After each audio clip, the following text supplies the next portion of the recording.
Hi everyone, CeeCee here, and thanks for joining me for another documented live project. This is week 7 challenge, and the challenge is to cover up good stuff, and the prompt is going undercover.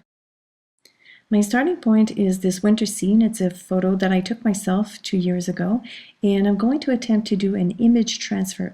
Now this is an inkjet print, and I know that usually transfers are done with either laser copier prints or photocopier prints, but I know that you can do it with inkjet as well. So I decided to go for the matte soft gel as my transfer medium, but you can also use fluid matte medium or just a regular matte medium. And in hindsight, I should have gone with the fluid or the matte medium because this is a brand new jar of soft gel that I bought, and it is very gloppy, so I have a feeling it's been sitting on the shelf for a little too long. But I will make do with it. I had to fight to open the container. And as you can see, it's going to apply very irregularly, which, I mean, it's okay. I should have applied a thicker layer, and that's the problem with transfers. You never know how thick you need to apply it, how long you should leave the paper on. They say a minute or and a half. I'm flying by the seat of my pants here. I really don't know what I'm doing, but it was kind of successful, so I was very proud of the outcome. So I'm using this old card to make sure that the paper has no bubbles, although it does, but I didn't apply the gel everywhere. I did not want to have a square transfer. So as you can see, there's a lot of paper left on the page, and I think that's due in part the fact that I did not apply the gel thick enough and it kind of dried. But that's not a problem. When that happens, you need to let the page dry or dry it with a heat tool, and then you spray some water over those little bits of paper and you just remove them with your fingers.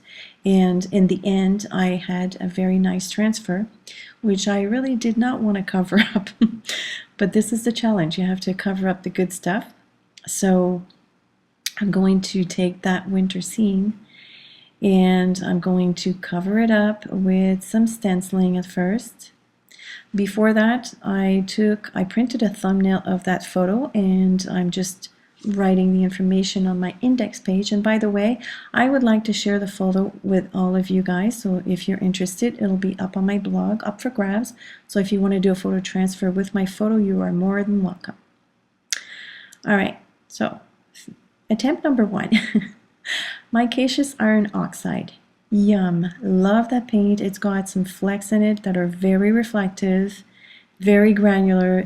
It's granular but fine. It's beautiful. And I was trying to apply this with a sponge, and the openings of the stencil that I took were a little too thin. They were small. So it's really tough to transfer all that good texture of the paint through small openings like that. I even tried it with my fingers and it didn't quite work. So I'm going to make use of all that I have left on the stencil, and then I'm going to switch to Payne's Gray. Here's another one. Payne's Gray. I have it in the fluids golden, the golden fluids, which is what I'm using right now, and as you can see, it is blue. Very, very blue, almost like anthracnone blue. I have it in another brand by Acrylex, I think it's called, and you can tell the difference. And I will swatch them on my book so you can see that later, the difference between the two of them. I wanted to do gray, but I mean, in the end it was blue, so it kind of matched the photo underneath, which was not the object, but still was fine. The fleur de lis that I added there was to represent the, this is a symbol of, I live in the province of Quebec, and this is our symbol, and it is to symbolize our harsh winters, because we are renowned for that. So this is no political connotations at all. And I just happen to like that fleur de lis. It's beautiful. So I'm going to keep adding some texture, and I want to cover up most of the image without losing the detail of the tree and the horizon line. And here I am swatching these two Payne's Gray. So the one on the left is the Fluids by Golden, and the one on the right is the one by Acrylex. So you can see the difference. It's quite noticeable. So now that my transfer has been covered up with a whole bunch of stenciling, I'm going to change this winter scene into a summer scene. So I'm adding burnt umber light paint to create the branches of the tree. And then I'm going to add various shades of greens to create the foliage. I'm also going to intersperse the greens with some yellow. I also used Titan Buff, some white, some very fluorescent yellow-green. I just went crazy with the foliage, and it was a lot of fun. So what I did is I kind of used the almost like the pointillism technique, which is adding a whole bunch of dots. Of course, my dots were irregular. They were kind of like small blotches. This is my technical term. So I'm adding the foliage in the tree, and where there was snow underneath the horizon line, I decided to have some shrubs. So whatever I'm adding on the tree for the leaves, I'm also adding on the shrubs at the bottom. And there's also a water line at the horizon. That photo was taken at a lake. So I will address that water line later on after I'm done with the shrubs and the leaves.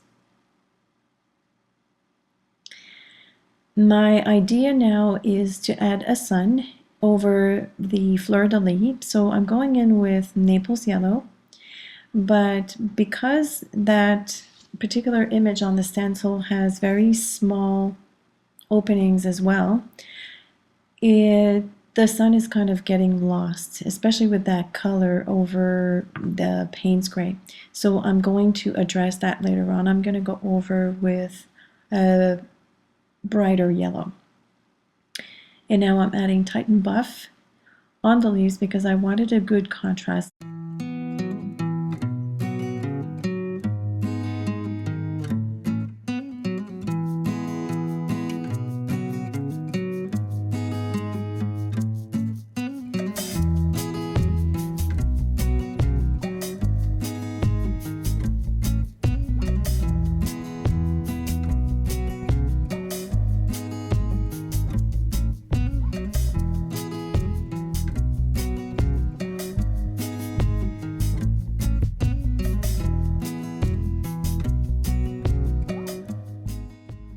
And now I'm going to add some white to the background because I need that tree to pop even more. It's kind of mashed together with the background, with the blue of the background. So I need it to be the main focus of the image. So I'm applying the white with a brush around the tree. And I'm going to go in later on with a sponge for the rest of the background. And of course I'm losing some definition on the leaves of the tree, so I will go back in after that with my brush and add some more greens and the other colors of the tree.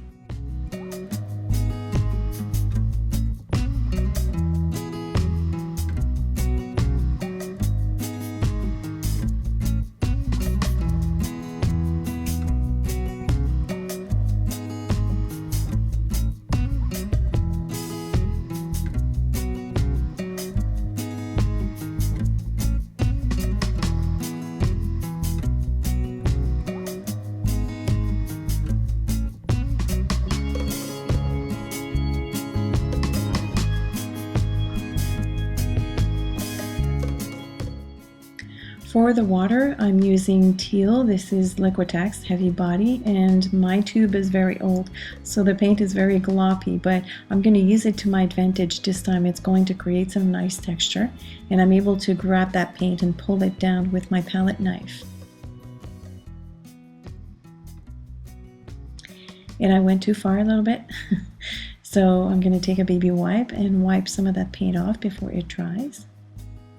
And I love how that contrasts with the white and the foliage. And now I'll attempt to brighten up that sun a little bit.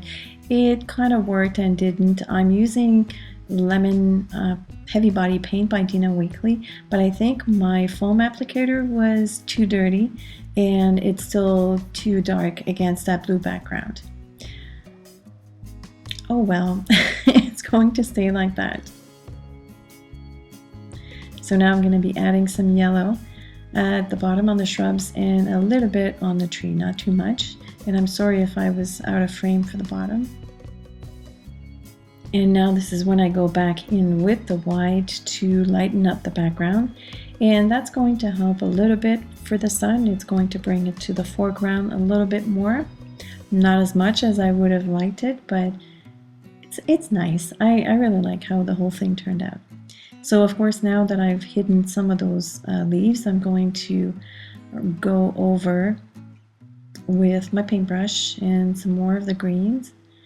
And now I'm going to jazz it up a little bit. I'm going to make sure that some of the branches are crooked and they peek out from that. I didn't want anything too symmetrical. And I like that bottom branch that's pointing downwards. I think it adds interest to the whole thing. It makes it more dynamic and more real.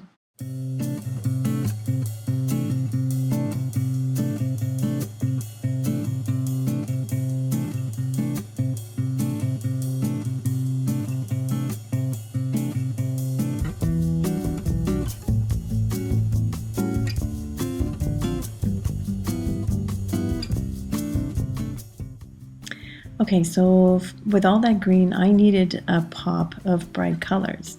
So I decided to add some flowers in the shrubs, and I'm using fluorescent pink and fluorescent magenta by Golden. And these two, they really play nice together. They are friends. So usually when I use one, I will use the other as well. They're just so yummy.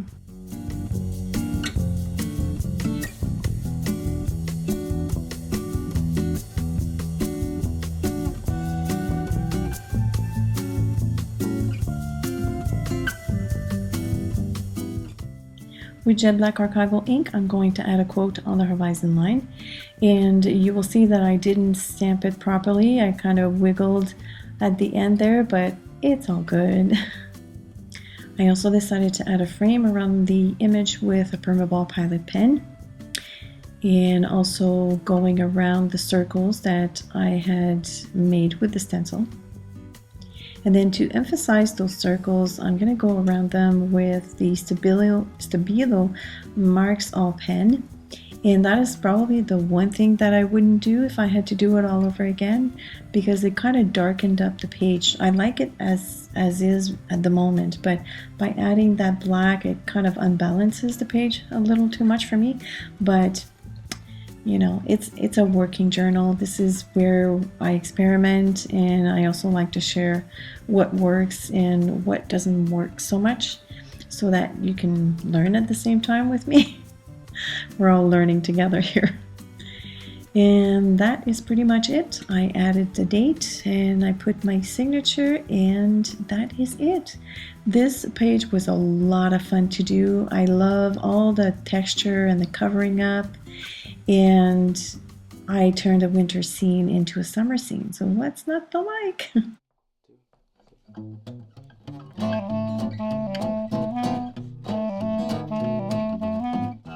It was really fun to do all these dots. You sometimes like to do detailed work like that, and I really enjoyed the whole process. It was a lot of fun to do. And that's pretty much it. I hope that you've enjoyed this project. As usual, if you have any questions or comments, feel free to leave them below. Thank you so much for watching, and I will see you later. Bye!